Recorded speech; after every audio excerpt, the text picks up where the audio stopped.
tiene que tener esa misma secuencia. Y el otro, la secuencia en antisentido. ¿Estamos de acuerdo? ¿Y qué son los primers? Pues son esas secuencias. Y el segundo paso de la PCR se le llama alineamiento. ¿Qué significa? Que el primer se va a pegar a la secuencia sentido y a la secuencia antisentido, que son donde le indica dónde tiene que iniciar y dónde tiene que terminar. ¿Estamos de acuerdo? Entonces, el segundo paso se llama alineamiento y también se hace por medio de temperaturas. ¿Sí? Y el tercer paso, ¿cuál sería? Es como correr ahora sí, correr esos cebadores que Hacer se las pusieron de copias. antes. A eso se le llama extensión, hacer la copia de la secuencia de interés. ¿Y ahí qué se requiere, chicos? ¿Qué se requiere para hacer eso, Diego? Una repetición de los Acuérdate ciclos. que llevaba la PCR aparte de los primers. ¿Qué llevaba? ¿O qué lleva? No es la Los poli- DNTs. Sí, que son son los extensores. Tienen un nombre, pero no me acuerdo. Pero sí, Los DNTP son desoxinucleótidos. desoxinucleótidos. ¿Sale? Entonces, la extensión lleva los DNTPs, lleva la TAC polimerasa, que es la enzima que va a copiar la secuencia y requiere de un cofactor, que puede ser cloruro cloruro de magnesio o sulfato de magnesio. ¿Estamos de acuerdo? Entonces, se pone todo eso y ya se empieza a copiar. Entonces, en el primer ciclo se dan 2 copias, en el segundo 4 y así de una manera exponencial, hasta que al final tengamos millones y millones de copias del gen que me interesa. ¿Sí les quedó claro? ¿Sí, chicos? Ese es el fundamento general de la PCR. ¿Cuántos tipos de PCR conocen? La que es en tiempo En real. tiempo real. A la PCR en tiempo real, ¿qué más?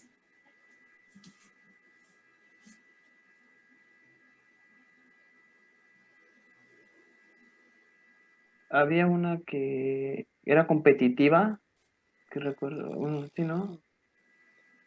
¿Competitiva? No, ¿cómo era?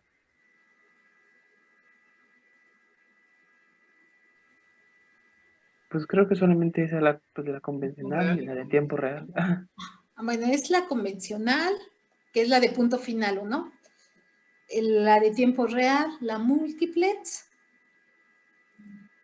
son las más usadas. ¿Cuál es la diferencia entre estas tres? ¿Qué te da una y qué te da otra? ¿Qué información les da una? ¿O cuál es la ventaja de una y de las otras? ¿O cómo para qué la usarían?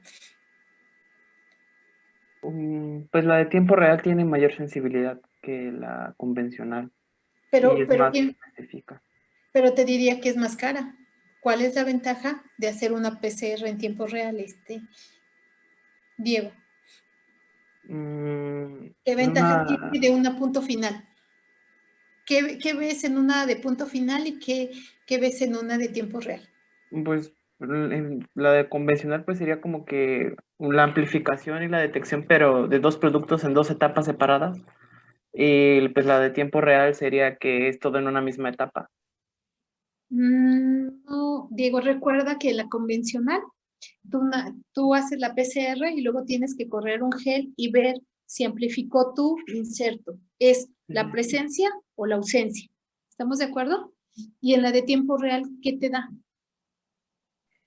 La cantidad, ¿no? La cantidad, es decir, cuántas veces se amplificó.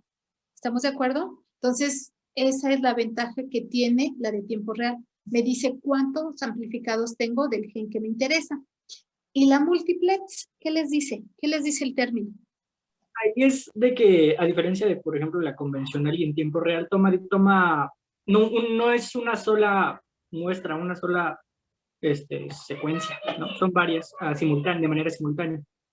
Es decir, que en vez de poner un solo juego de primers, tú puedes poner, por ejemplo, 3, 4, 5 para determinar en esa misma reacción diferentes genes. Un ejemplo en la cual se utiliza mucho esta es para determinar los genotipos del virus de papiloma humano. Recuerden que son varios, de bajo riesgo, intermedio y alto riesgo. Entonces, en una muestra de su paciente ponen esas secuencias de esos primers y en una sola PCR podemos ver si su paciente tiene un solo genotipo o tiene más de un genotipo. ¿Estamos de acuerdo? ¿Y cuál sería la importancia de hacer ese estudio? Y de que les diga que una paciente tiene un genotipo de bajo y de intermedio. El tratamiento o la... Clínicamente, El pronóstico, porque dependiendo la cepa que tenga de BPH, pues puede tener riesgo de desarrollar cáncer. Así es. O sea, ustedes pueden ver si su paciente no ha desarrollado cáncer, hacer un seguimiento, ¿no? Precisamente para que no desarrolle un cáncer o darle el tratamiento para que no lo desarrolle. ¿Estamos de acuerdo? Sirve como un previo, ¿no? Al desarrollo. ¿Estamos de acuerdo? Entonces, es importante saber y ustedes poder interpretar esos resultados, porque a lo mejor yo les pongo un gel y les digo, este es un paciente que hizo un BPH, bueno, determiné los genes para BPH, tal, ¿qué resultado les dice? Y ustedes deben de tener la capacidad de analizarlos, porque a mí me queda claro que ustedes no se van a meter al laboratorio y van a obtener la muestra de su paciente, van a obtener el DNA, van a hacer la PCR. A ustedes les van a dar un resultado. Es como si le dijeran, su paciente tiene de glucosa 180, ¿no? Ustedes deben de tener esa capacidad de interpretarlo. Entonces, ustedes lo van a interpretar y le van a dar el seguimiento y el tratamiento adecuado a su paciente. ¿Estamos de acuerdo? La PCR en tiempo real les sirve mucho para determinar los CD en pacientes de VIH. Los CD4, cuando están aumentados, ustedes tienen que saber que si le aumentan la dosis del medicamento, lo bajan o lo disminuyen, dependiendo, ¿no? Podemos determinar cargas virales, ver cómo está la carga viral. ¿Sí me explico? Pero si ustedes no tienen en verdad conocimiento de cómo interpretar esos resultados, pues de nada sirve que les demos esos resultados para que les hagamos más fácil su tratamiento, su diagnóstico y su pronóstico a sus pacientes. ¿Sí me explico? Entonces vean las aplicaciones. Por eso para mí es tan importante que entiendan los fundamentos para poder hacer buenos diagnósticos a sus pacientes. ¿Sí? ¿Más o menos? Doctora, ¿y la RT-PCR Ajá. que se utiliza, es la que se está utilizando ahorita para las pruebas de COVID? Ajá. Pero esa, ¿cómo funciona? Un segundito, no sé quién es. Sí,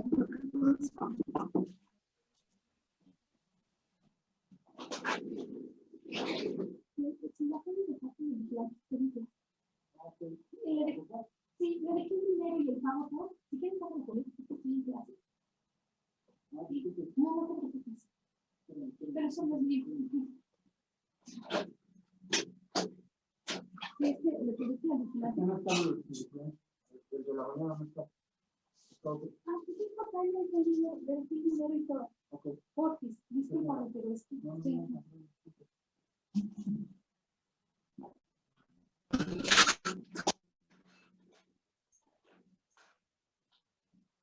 Ay, perdón, chicos, perdón. Se les ocurrió venir a tocar. Mira, la RT-PCR, ¿por qué la hacemos, Monse? Porque estamos hablando de un virus que es de cadena de RNA. ¿Estamos de acuerdo? Entonces, si tú haces una PCR convencional, como lo acabamos de platicar, la PCR se hace a partir de DNA. Si tú quieres identificar a COVID por medio de una PCR, pues te va a dar negativo, Monse, porque es un virus de RNA. ¿Estamos de acuerdo? Entonces, recordando un poquito de toda la parte del dogma, ¿cómo podemos pasar el RNA a un DNA de cadena sencilla? ¿Qué tenemos que hacer?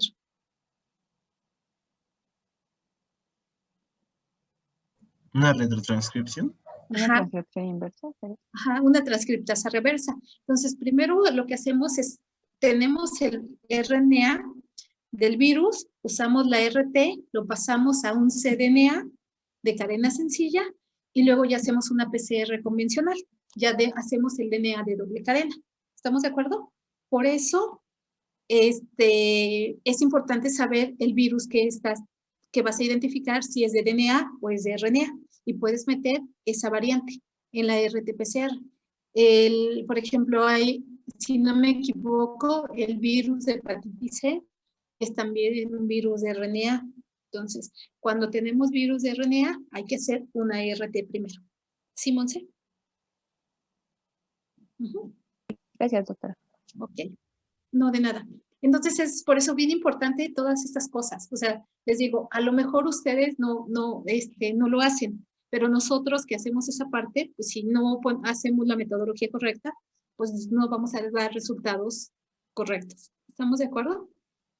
Ok. Entonces hasta aquí les digo, eso es bien importante saber, porque en verdad van a terminar cansados de las técnicas de biología molecular, pero es ahorita, ustedes se están dando cuenta con esta pandemia. Lo importante, o sea, tenemos que saber usarlas, tenemos que saber entenderlas, interpretarlas para dar resultados correctos. ¿Estamos de acuerdo?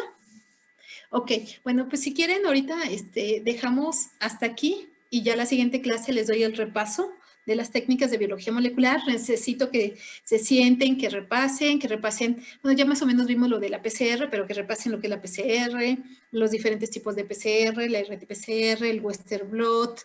Hay una técnica ahorita pues de gran importancia, que son los Mirnas, toda la parte de los Mirnas, y bueno, el CRISPR. Entonces, todo eso que lo vayan repasando un poquito, ¿no? Para que la siguiente clase sea un poquito más fluido. Y repasen, si tienen, les voy a mandar la presentación, si tienen alguna duda, el siguiente martes me lo preguntan, con toda confianza se las puedo contestar.